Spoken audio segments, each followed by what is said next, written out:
Obrigado. Boa tarde, senhores. Dou início ao turno vespertino do dia 23/6/2020, 14 horas de Brasília.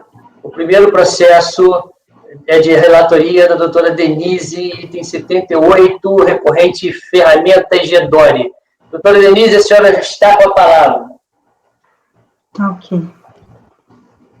Bom, esse processo, ele trata de expurgos inflacionários, né? Ele é referente a uma ação judicial com trânsito julgado em 22/5/2002, que reconheceu o direito ao ressarcimento de crédito de IPI previsto no Decreto-Lei 491 de 69, decorrente de exportações da epigrafada no período de 1/1/1980 a 1/4/1981, em face da reconhecida inconstitucionalidade do Decreto-Lei 1724 de 79. Com o título judicial, a empresa fez seus cálculos, chegando ao montante de 1 milhão e alguma coisa, tendo com base nesse valor levantado a efeito declarações de compensação relacionadas à folha 139, com a cópia parcial das mesmas, as folhas 143 e 160. A lide foi decidida na manifestação de inconformidade, o contribuinte se insurge no sentido que a homologação dos cálculos não foram considerados expurgos inflacionários por ele considerado em seus cálculos, postulando a reforma do despacho decisório.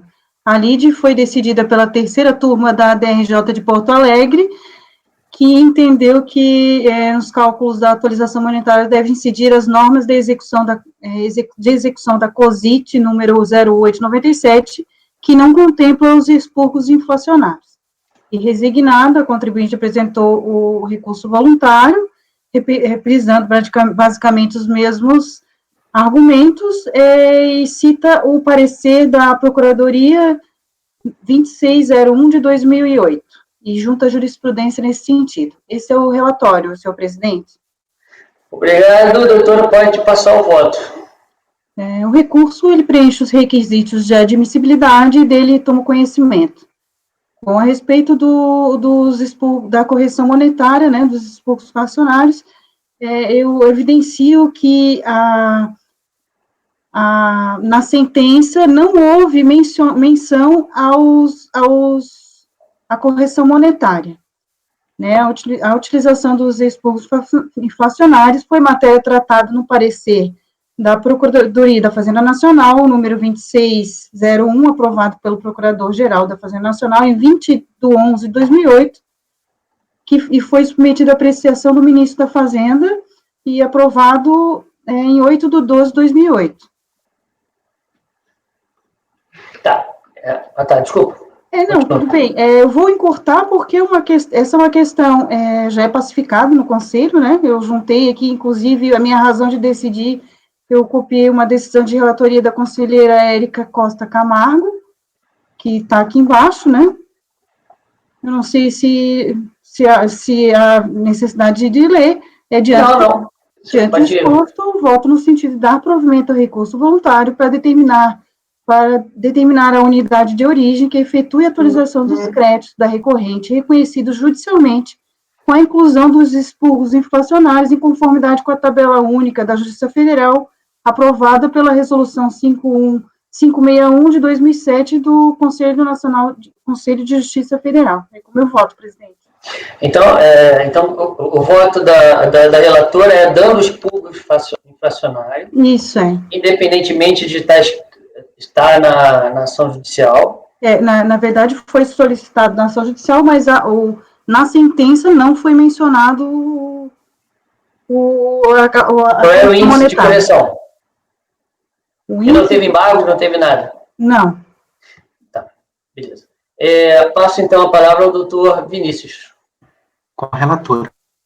Com a relatora. Doutor Walker. Relatora. Doutor Jorge. Com a relatora. Doutor Zé Renato. Com a relatora. Doutor Corinto. Acompanho. Rafael? Não ouvi?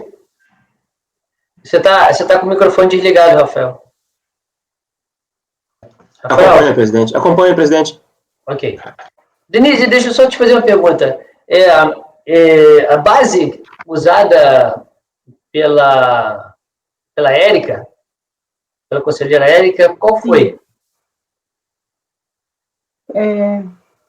Como assim, a base do argumento dela, você baseou em quê? Ela se baseou em virtude de... É repetitivo? Do repetitivo, isso. Então ok. Então, se é repetitivo, eu voto com o relator também. E no parecer, né? Tá. Então, dado o provimento por unanimidade. Não, ele só pede isso? É só isso a discussão? É só isso aí a discussão. Então tá. Então, por unanimidade de votos, deu-se provimento ao recurso no termo do voto do relator. Presidente. Mas não. É pedido de compensação, é isso? Isso é. Tem que estar parcial, né? Não, ele ganhou um crédito na justiça, né? Mas não é parcial? Depende, isso aí é um pedido de compensação? Compensando por um crédito reconhecido judicialmente. Então é parcial. É parcial porque agora ele vai ver se o crédito que ele tem é suficiente ou não para compensar a integral. Entendi. Certo. Se der tudo, ele vai compensar. É isso, presidente? Isso, perfeito. Está perfeito. Muito obrigada. Porque se fosse só pedido de restituição, poderia ser o provimento total, mas se é de compensação, a gente não pode homologar.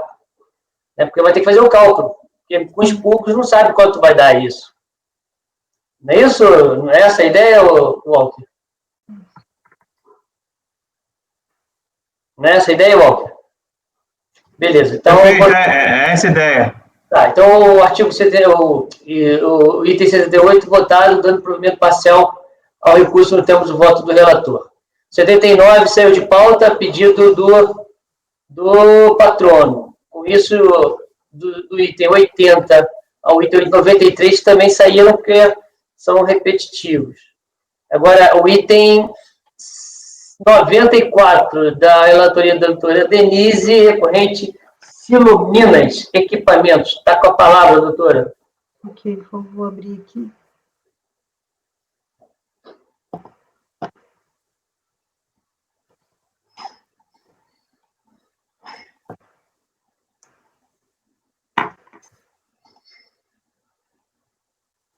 Bom, esse processo aqui, ele é um auto de infração lavrado para exigência de IPI no valor de 7 mil e poucos reais, acrescido de multa de ofício e juros de mora, totalizando 15 mil reais, cuja a motivação fática reproduzida é insuficiência de declaração de IPI e revisão interna.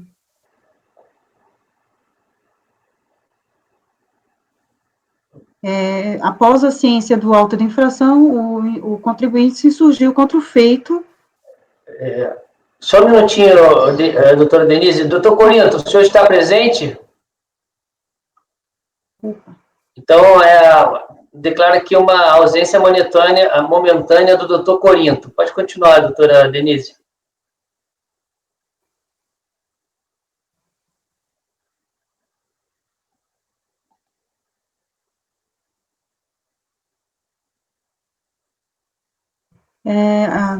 A referente à ação fiscal apurou a diferença entre os valores declarados na DIPJ e os declarados na DCTF.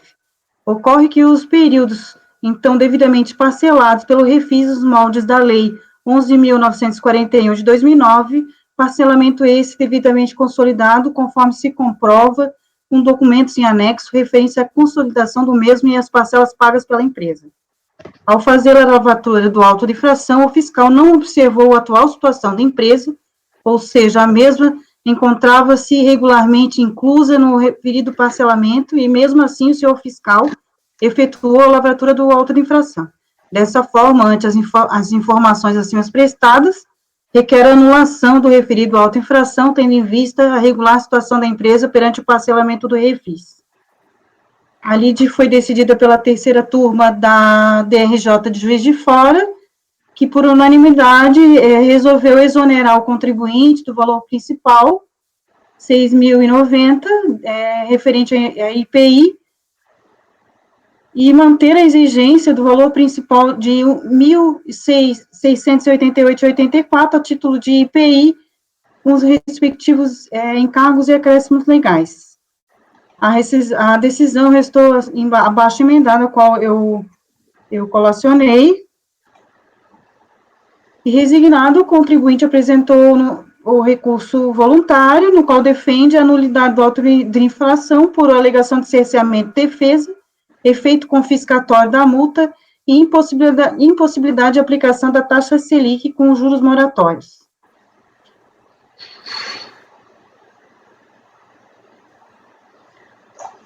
Registro iniciar que as razões que amparam o recurso voluntário não constavam da impugnação, que se amparava em argumentos de defesa completamente distintos. Isso porque a impugnação se alegou que os referidos períodos foram devidamente parcelados pelo Refis no molde da Lei 11.941, de 2009. Contudo, de acordo com o acordo recorrido, após pesquisa no sistema da Receita Federal, constatou-se que os períodos de novembro e dezembro de 2008 não foram objeto do parcelamento e, por isso, foram mantidos no auto de infração com seus respectivos encargos e acréscimos legais. Já no recurso voluntário, alegou-se que o lançamento não está revisto dos requisitos de liquidez e certeza, pois o auto-infração foi lavado sem prévia anuência do contribuinte, defende ainda o efeito confiscatório da multa e a impossibilidade de aplicação da taxa Selic com a taxa de juros moratórios. Primeiramente, não padece de nulidade ou auto-infração lavrado por autoridade competente, na qual o contribuinte pode exercer o contraditório e a ampla defesa, onde constam os requisitos exigidos nas normas pertinentes ao processo administrativo fiscal. Tanto é verdade que, ao contrário do alegado no recurso, o contribuinte foi cientificado do termo de intimação fiscal nas folhas 13 e 14, na data de 27/4/2011, para apresentar o livro de registro de apuração do IPI do ano de 2009, bem como outros esclarecimentos e documentos fiscais que justifiquem a divergência dos tributos apurados na DIPJ ou da COM. Sendo que, nesta oportunidade, a empresa apresentou apenas o livro de registro de apuração do IPI, sem, contudo, informar o parcelamento efetuado já na data do dia 16/11/2009. Vale destacar que, na primeira instância, a órgão recorrente não fez qualquer referência à alegada nulidade, muito menos se insurgiu contra multa e juros, sendo que, na singela impugnação, se limitou a informar que todos os débitos estariam parcelados nos moldes da Lei 11.941, de 2009. É flagrante a inovação operada em sede de recurso, tratando-se de matéria precusa, em razão de não exposto na primeira instância administrativa, não tendo examinado pela autoridade julgadora de piso e contraria o princípio do duplo grau de jurisdição, bem como do contraditório e ampla defesa. A preclusão do processo é um elemento que limita a atuação de partes da tramitação do processo, imputando-lhe a celeridade numa sequência lógica e ordenada dos fatos, em prol da pretendida pacificação social. Então, resumindo, diante do exposto, voto por não conhecer do recurso voluntário. É como eu voto, presidente. Tá, então, porque passou batido para mim, eu não vi a hora que você passou do relatório ao voto. Mas desculpa. Não, sem problemas. Mas, resumindo a questão, ele se insurgiu no recurso voluntário de matéria diversa do que ele tinha alegado na impugnação. E aí eu estou decretando a preclusão. Da preclusão dessas matérias, e ele não ventilou nenhuma das matérias do recurso da impugnação? Nenhuma. Ok. Walker, pode falar, Walker. Liga, por favor. Oi, eu tenho uma dúvida. Claro. Denise, essa questão do parcelamento, ela veio aos autos quando? Na impugnação ou na fase de fiscalização? Porque o que está me parecendo aqui é que o auto de infração ele foi lavrado para cobrar vários períodos. Isso. Aí na impugnação ele apresentou uma petição e falou, está parcelado. Isso. Aí a DRJ foi lá e falou assim, não, os meses de novembro e dezembro não estão parcelados. Isso. E manteve esses 2 meses. Então não é inovação. Não é inovação, porque a questão dos meses que estão dentro ou fora só veio na RJ. A fiscalização não fez isso. Tá. Isso não é motivo lá do auto de infração. O que a DRJ fez? Ela falou, não, tudo bem, eu consultei aqui, os meses de novembro e dezembro não estão parcelados.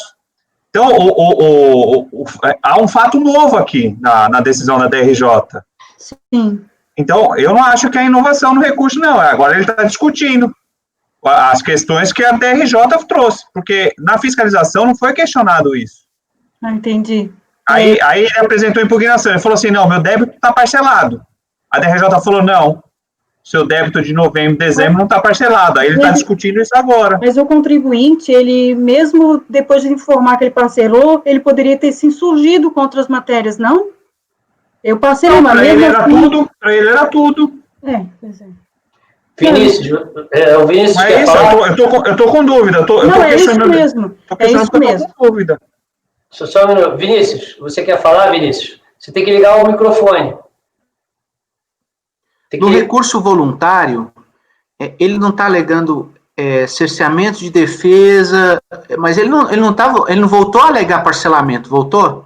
Não, ele alegou a nulidade do auto de infração por cerceamento de defesa, porque ele disse que não havia sido intimado do procedimento fiscal, né, do termo de início, que ali eu tratei que sim, e aí falou da multa confiscatória e da taxa Selic. Quer dizer, ele não rebate os argumentos da DRJ, então por isso que não é... Eu acho que não se aplica isso que o Walker está dizendo. Pois é. Não traz de novo os argumentos do parcelamento com relação ao que o DRJ manteve. Ele traz novos argumentos. Sim, mas veja bem, sobre a multa caráter confiscatório e a anulidade não, mas a multa do caráter confiscatório, ele não discutiu isso na impugnação? Não. A impugnação, ele simplesmente falou, ele é uma página, e ele só se insurgiu que ele parcelou o débito, né? Então tá. E aí, no recurso voluntário, no recurso voluntário, ele não se manifesta de novo com relação a parcelamento. Não, daí ele trata dessas outras questões, né? Entendi. Ok. Deixa eu só lembrar para os senhores. Se vocês apertarem 2 vezes a mãozinha sai. E aí eu entendo que vocês não querem falar mais. Tá? Só para... o Vinícius, por exemplo, apertou para falar. Aí ele apertou de novo. Aí sumiu a mãozinha. Aí em tese eu entendo que ele não quer mais falar. Só para a gente poder organizar a metodologia. Posso passar o voto? Alguém está querendo mais algum tipo de esclarecimento? Então, o voto é seu, doutor Vinícius. Eu vou discordar da Denise só num ponto. A questão da nulidade por cerceamento de defesa, eu acho que não há preclusão nesse caso, porque é uma nulidade absoluta. Se o auto teve cerceamento de defesa, é uma nulidade do auto que vai afastar o auto integralmente. Então, como é uma nulidade dessa natureza, pode ser arguída em qualquer instância. Isso, digamos, é ponto razoavelmente pacífico em processo. Então, eu conheço da alegação de cerceamento de defesa, mas nego o provimento, porque não houve cerceamento de defesa. Ok. Então, o senhor está abrindo a divergência para conhecer parcialmente. Isso. O Vinícius, eu entendi o que tu disse ali. Eu vou mudar, então, eu coloco como parcialmente, reconhecendo ali a alegação da nulidade. Pode Isso, deixar. Eu entendo. Porque é matéria de ordem pública. Ok, então não tem divergência. O Vinícius está acompanhando, então, a relatora. Ok. Doutor Walker.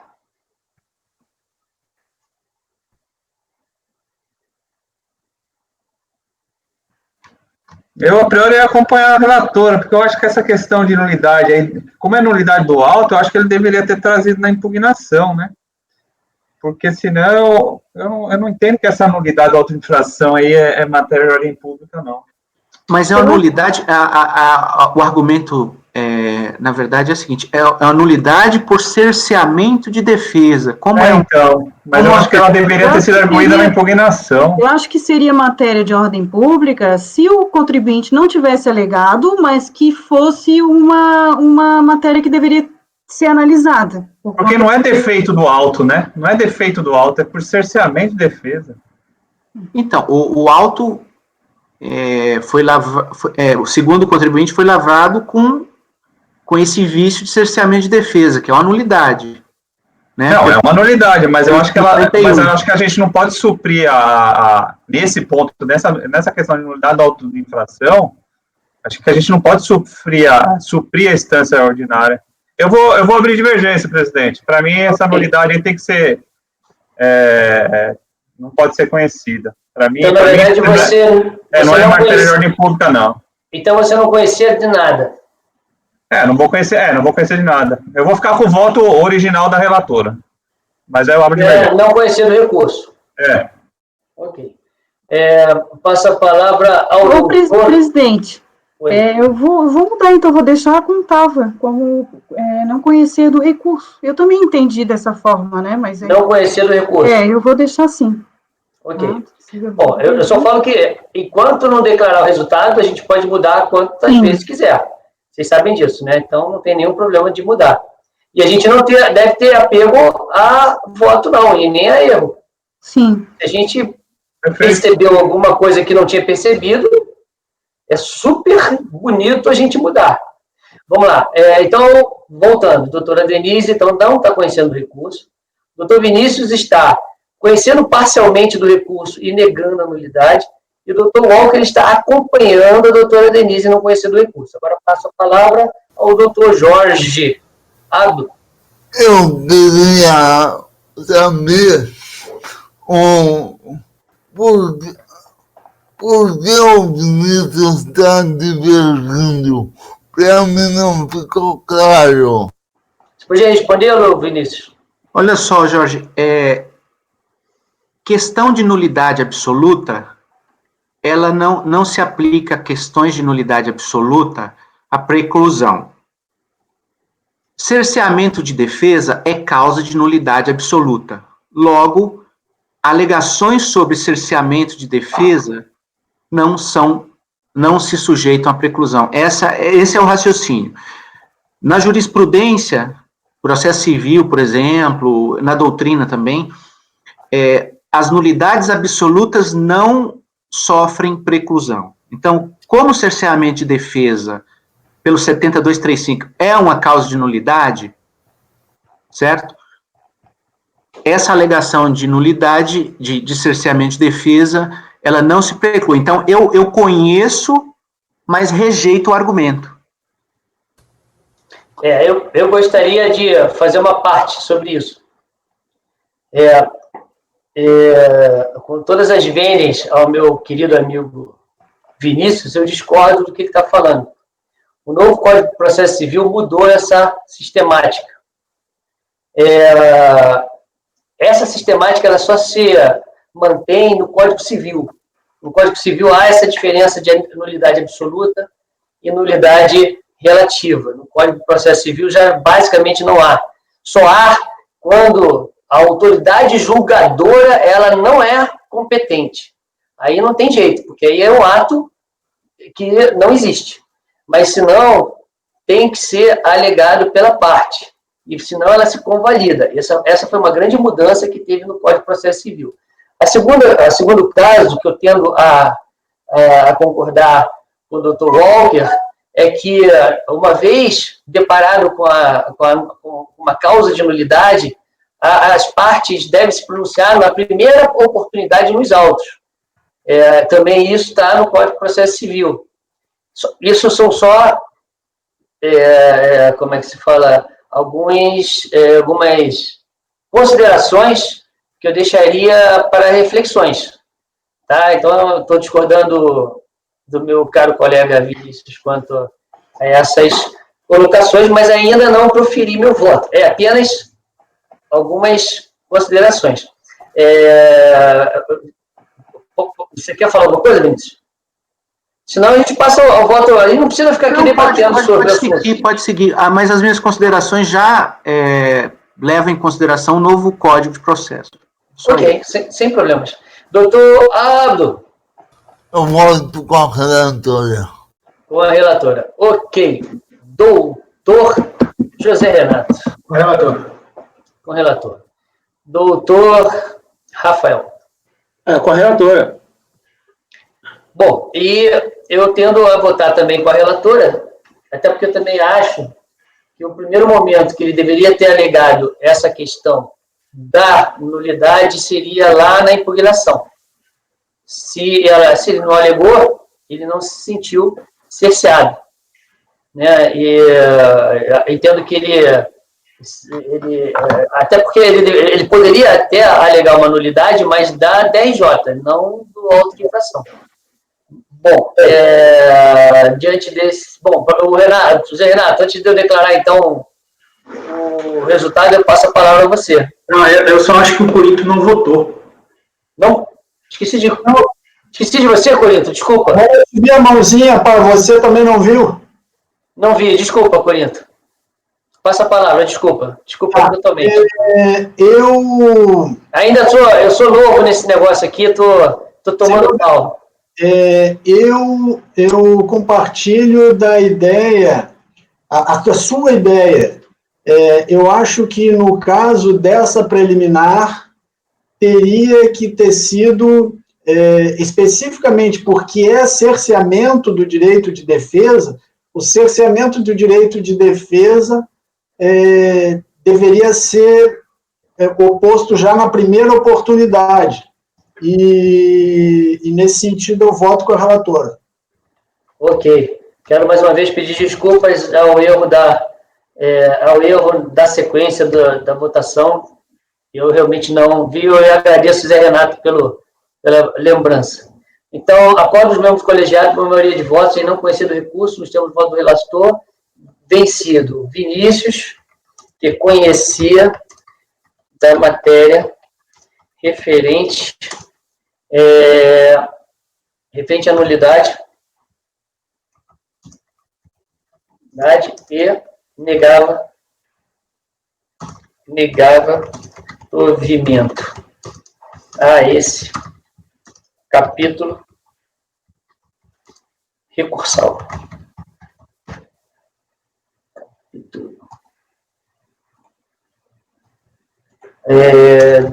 Não designado ninguém. Ok? Todos entenderam o resultado? Sim. Então, o item 94, votado. Agora, o item 95, Pérez e Finardi, também da doutora Denise. A senhora está com a palavra, doutora. Corinto, vai se organizando, que depois tenha Borini, tá, Corinto? Lá na frente. Tá. Não é o próximo, mas tem um depois da Borini. Tranquilo. Você se organizar aí, porque você tá nos auxiliando na gravação. Doutora Denise, está com a palavra, desculpa. A senhora está sem o microfone. Perdão. Trata-se de auto de infração para exigência de multa regulamentar lavrado em decorrência da constatação de atraso na entrega da Declaração Especial de Informações relativas ao controle de papel imune. O lançamento foi amparado nos dispositivos legais relacionados descritos nos fatos, no enquadramento legal do auto de infração, merecendo destaque o artigo 57 da MP 21.158-35/2001, Instrução Normativa 71/2001 e Instrução Normativa 159/2002. O crédito tributário consolidado no referido à autoinfração refere-se aos fatos geradores relativos aos períodos compreendidos entre o primeiro e quarto trimestre de 2002, primeiro e quarto trimestre de 2003, primeiro e segundo trimestre de 2004, atingindo o montante de 453 mil. Tempestivamente, o sujeito passivo impugnou o lançamento, argumentando em síntese que a penalidade é ilegal e fere os princípios constitucionais. A lide foi decidida pela segunda turma da DRJ de Ribeirão Preto, que por unanimidade de votos concluiu para a procedência do lançamento, mantendo o crédito tributário exigido, nos termos da emenda que eu colacionei abaixo. Inconformada... Doutora, desculpa de perturbar. Isso é a questão do DIF papel imune? Isso? Que tem uma súmula? Não tem súmula do DIF papel imune? Deixa eu ver se eu coloquei. Pois é, eu acho que tem sim. Eu ia falar isso aí. Vinícius está falando, eu não estou ouvindo não, Vinícius. Tem súmula, mas tem duas súmulas, né? Tem duas Aí é súmulas. 151. Mas essa daqui é da retroatividade benigna. Isso, Mas tem a súmula por declaração não entregue. Então, são duas súmulas. Tá. Então, vamos ver qual vai ser. Não, eu estou só... que a gente pode adiantar. Sim. Ver, você está aplicando as súmulas, qual é o caso específico? Você pode resumir e falar como você decidiu. Tá. Por favor. Bom, a contribuinte se insurgiu que não há acumulação da penalidade prevista, que os valores apurados são exagerados e que ofende o princípio da proporcionalidade e o caráter confiscatório da penalidade, né? Eu aqui defendi a legalidade da multa, nos termos do artigo 16 da Lei 9.779 de 99, peraí, competência, não, desculpa, tal exigência instituiu, multa. É que eu defendi a legalidade da multa, eu não tratei da súmula. Você defende a legalidade, mas depois, lá no fim, você justifica a retroatividade benigna, mas só que você não cita a súmula. Eu não só citar a súmula, não tem problema. Claro, como é que é o número da súmula mesmo? 151. 151. Aqui eu já anotei aqui, já vou citar. Só que eu coloquei que há uma penalidade diversa de caráter específico, né, que é a retroatividade benigna, né? No caso que prescreve que a multa é de R$ 2.500 por cada declaração trimestral não entregue. Então, eu apliquei essa retroatividade nos termos do parágrafo 4º do artigo 1º da Lei 11.945 de 2009, que trata do assunto.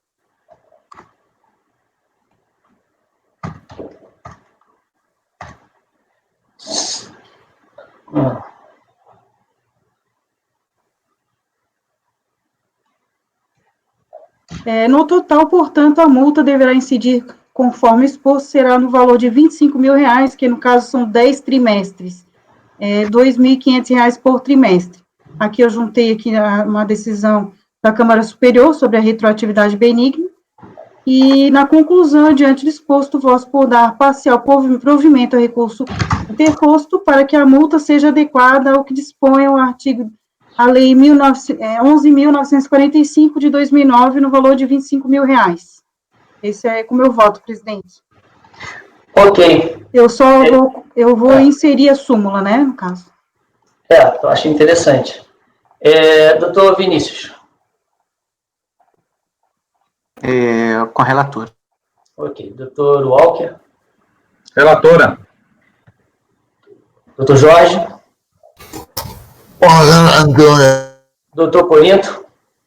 Opa, é o JR. Doutor JR. Com a relatora. Tá difícil para mim. Eu tenho que colar mesmo. Se eu não colar, eu vou errar. Doutor Corinto. Acompanha. Doutor Rafael. Com a relatora, a gente votou isso em 22 de outubro do ano passado, é um caso idêntico, e eu já mandei para a relatora o voto do qual ela participou, inclusive, presidente. Qual é o número do acórdão? Acórdão 3302-007-635. 3302-007?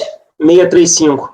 Que eu vou deixar esse aí para mim como modelinho, quando tiver esse...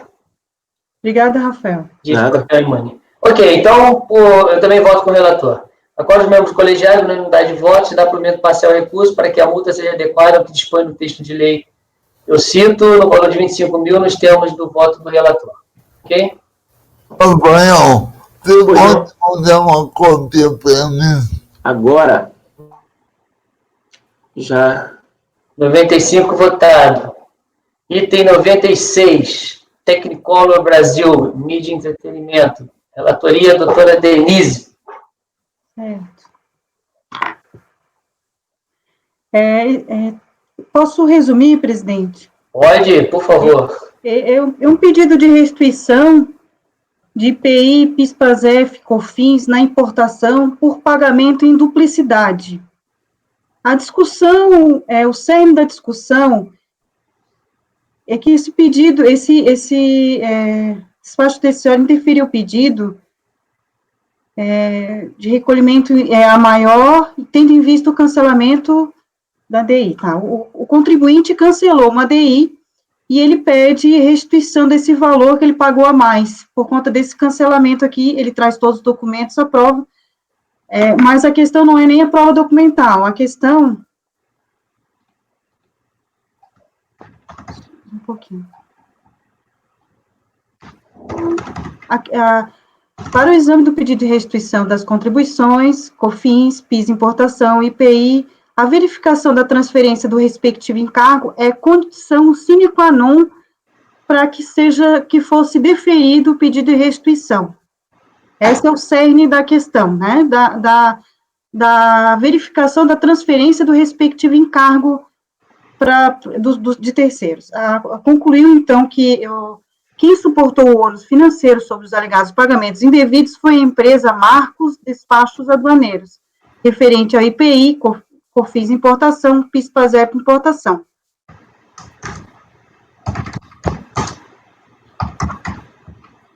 A DRJ de Florianópolis concluiu por julgar improcedente a manifestação e não reconheceu o direito creditório sobre os mesmos argumentos do despacho decisório. Não há prova da assunção do encargo financeiro desses tributos. Resignado, o contribuinte apresentou recurso voluntário, reproduzindo os argumentos apresentados na manifestação de inconformidade. O recurso, desculpa, presidente, esse é o relatório. Ok, pode passar o voto. Certo, o recurso preenche os requisitos de admissibilidade dele e tem conhecimento.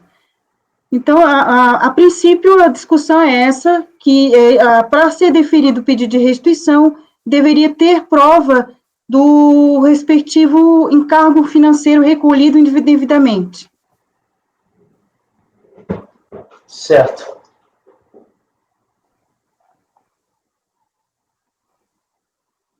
Contudo, entendo que a decisão recorrida merece reforma, posto que os tributos incidentes na importação por conta própria não comportam transferência do respectivo encargo financeiro, sendo que o sujeito passivo dos tributos não necessita comprovar à Secretaria da Receita Federal que não repassou seu encargo financeiro a terceira pessoa, para ter o direito à restituição do tributo pago indevidamente ou a maior que o devido.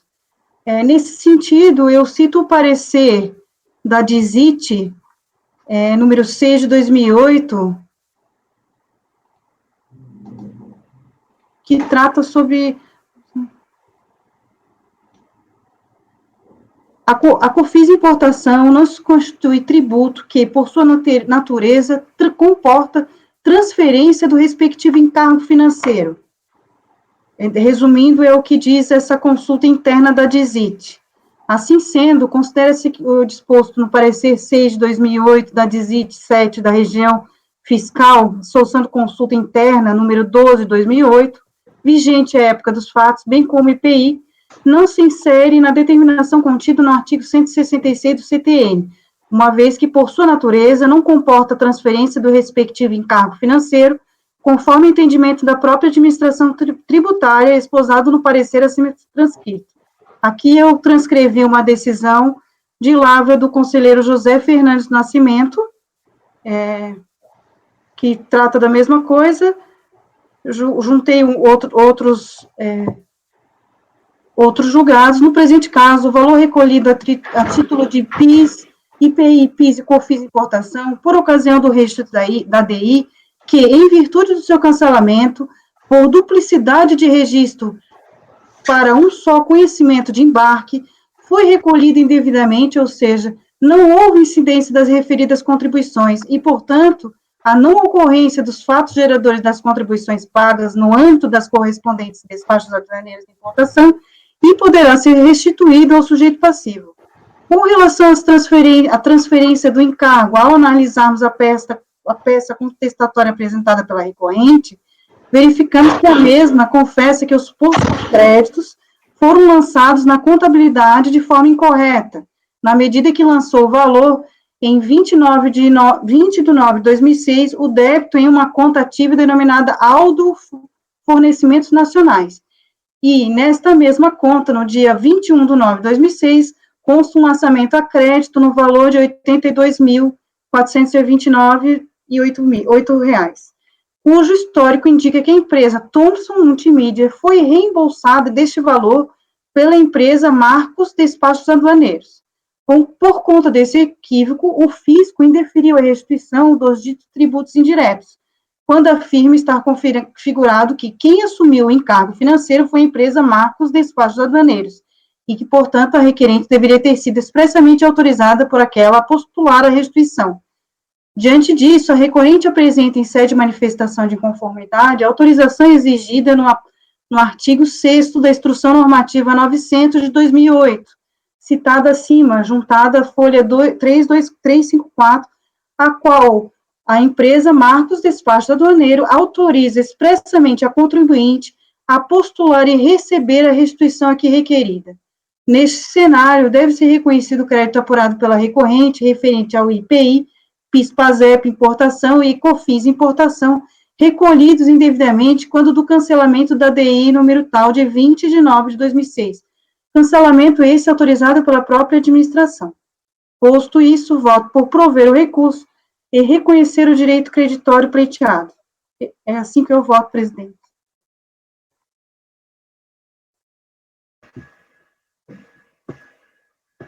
Desculpa, doutor Vinícius. Pode falar.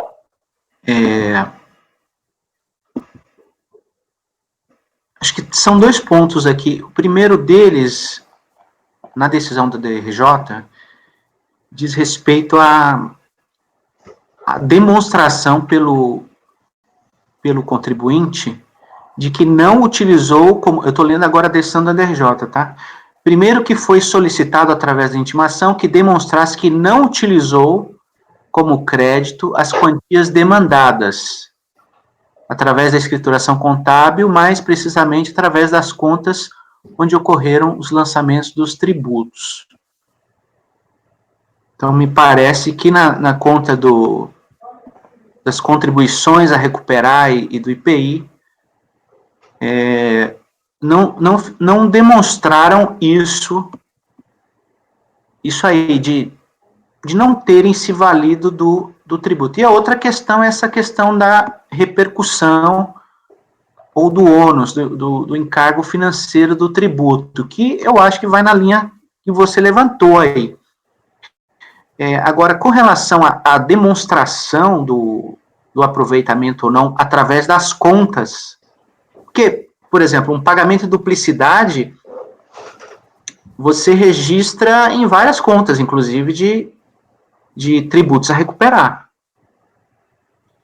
E eu acho que, pelo que eu vi aí, sumariamente, pelo que você descreveu, eu não estou analisando o processo a fundo, mas pelo que sumariamente você descreveu, não há essa demonstração de que tenha havido estorno, por exemplo, na conta da contribuição e do imposto a recuperar.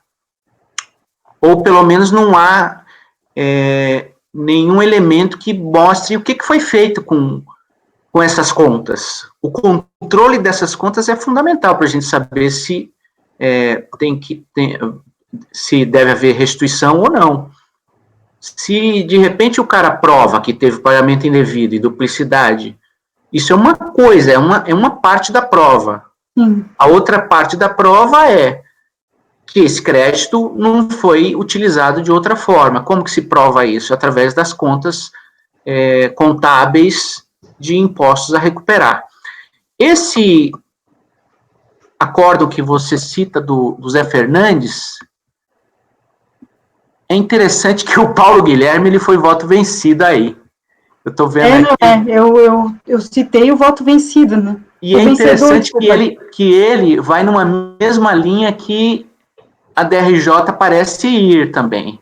Não é a questão exatamente, precisamente ou unicamente da repercussão do ônus do imposto. Não é simplesmente essa questão de quem assumiu o encargo. No voto do Paulo Guilherme dá para ver isso. É uma questão também de demonstração de não ter utilizado os créditos indevidamente. Então, eu vou pedir vistas Vai pedir vistas? Vou. Ok. Então, o processo sai com vista... deixa eu botar aqui só. A relatora...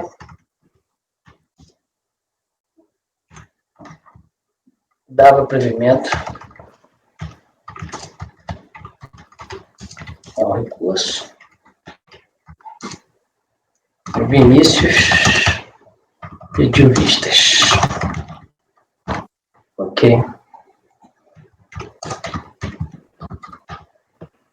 Engraçado que eu não estou nem um pouco preocupado com a quantidade de processos que a gente vai conseguir julgar ou não, porque a gente já tem extraordinário até o final do ano mesmo, né? Não faz nenhuma diferença. Só que essa volta mês que vem, aqueles outros só voltam na sessão presencial. Vocês sabem dessa diferença, né? Extraordinário até o meio do ano que vem, viu? Talvez. Vamos lá. Tudo bem aí, Jorge? Eu não ouvi nada. O senhor está bem? Está tudo tranquilo? Acorda, Jorge. Tá bem aí, Thiago? Tudo bem. Ah, então tá bom. Não, fiquei preocupado. De repente o senhor ficou meio em silêncio, meio... Eu gosto de ouvir o senhor, seu Jorge. Doutor Corinto, Borini e Cia. Tem vários aqui, é tudo igual, é? Corinto. Não, presidente, não são todos iguais. Esse primeiro é diferente dos demais. Depois são iguais. Então, qual é a sistemática que você prefere? Fazer o diferente ou fazer um dos iguais e aplicar? Eu acho mais... o primeiro é o mais tranquilo. Vamos seguir a ordem. Sim, senhor. O senhor é que manda. Então, tá com a palavra, doutor Corinto. É o item 97 da pauta, final 2013, recorrente Borini. Final 38. Final 38, 2013, 38. Isso. Bom, manifestação de inconformidade, de despacho decisório que não homologou a compensação na Decomp tal, indeferiu o pedido de restituição apresentado no PER tal. Crédito esse de IPI. De acordo com o despacho, constatou utilização integral ou parcial na escrita fiscal do saldo credor passível de ressarcimento em períodos subsequentes ao trimestre em referência, até a data da apresentação do PER-DECOMP. Veio a manifestação de inconformidade, falando que é patente o direito à compensação, vários argumentos, é possível de forma contábil, enfim. Bom, agora também não tem sustentação oral, a gente tem que falar mais ou menos, né, a quantidade de argumentos. Então, ele fala que tem fundamento constitucional, etc., artigo 74 da Lei 9430,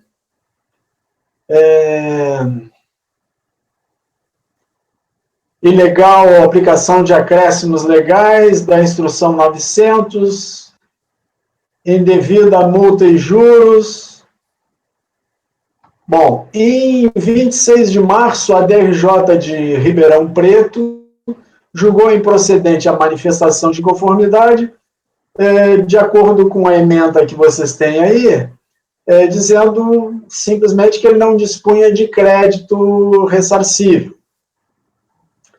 O recurso voluntário basicamente reprisa as alegações de primeiro grau e informa a juntada do livro de apuração do IPI relativo ao terceiro trimestre de 2005, novamente, e notas fiscais do período. É basicamente isso, presidente. Ok. Pode ir ao voto. Não há preliminares, então eu passo logo ao mérito. No que diz com o mérito da compensação, vale rememorar o quanto asseverado pela decisão recorrida. Aí eu trago a parte que a decisão recorrida falou sobre o saldo credor ressarcível, que se refere aos períodos de apuração de julho, agosto e setembro de 2005, e foi integralmente utilizado no decorrer do ano de 2005 e durante o ano de 2006, tendo se esgotado em janeiro de 2007, como se observa nas planilhas tais, e aí diz que lá nessas planilhas, em janeiro de 2007, não havia mais saldo credor do período anterior, nem menor saldo credor. Aí, em função disso, o despacho decisório foi ratificado pela decisão recorrida e pronto. O recurso voluntário basicamente reprisou as alegações de primeiro grau e informou a juntada do livro de apuração do IPI relativo ao terceiro trimestre de 2005, novamente, e notas fiscais do período. Porém, não infirmou as razões de fato e de direito apontadas pela decisão recorrida, a saber, que o saldo credor ressarcível, julho, agosto e setembro de 2005, foi integralmente utilizado no decorrer no ano de 2005 e durante o ano de 2006, tendo se esgotado em janeiro de 2007. As planilhas de folhas tais evidenciam que em janeiro de 2007 não havia mais saldo credor do período anterior, nem menor saldo credor. A crítica à decisão recorrida mostrou-se genérica e sem ataque aos seus fundamentos. Assim é que a juntada do livro de apuração do IPI dos meses do terceiro trimestre de 2005 e respectivas notas fiscais mostraram-se irrelevantes para a lide em tela. Nessa moldura, voto por negar provimento ao recurso, prejudicados os demais argumentos. Ok. Vou passar a palavra ao Dr. Walker, que levantou a mãozinha. Dr. Walker, antes de colher o voto. Ô, Corinto, você falou que não tem preliminar, mas tem uma no recurso, viu? De nulidade por vício formal.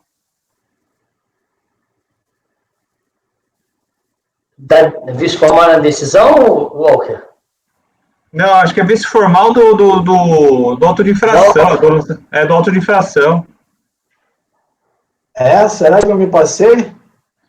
Porque tá na manifestação de conformidade e tá no recurso também.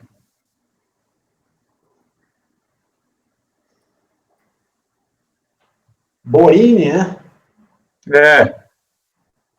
Isso aí. Deixa eu dar uma revisada, então. Pode passar para o próximo? Depois eu vejo isso? Posso passar sim. Deixa eu ver aqui. Tá, todos sobre o Borini. Tá, então eu posso passar geral, então, porque são vários Borinis. Você quer... Tem Borini e depois o teu é laticínios também, Corinto. Tá, o Borini, todos os outros são iguais, são diferentes desse aí. Tá, o que você quer fazer? Você quer ler o próximo ou... Eu quero ir por o Borini próximo, 98, para ver se tem algum... Então, vou deixar esse Borini aqui em stand-by. Isso. Então, vamos para o item 98, que é o final 2011, 98. Isso. Por acaso, né? Coincidência, 98 também, o final. Não, o outro era 38. Não, mas é o item 98 da pauta. Tá. E por coincidência, o dígito verificador é 98. Só coincidência, sem nenhuma importância. Bom, aqui é basicamente a mesma coisa que o anterior.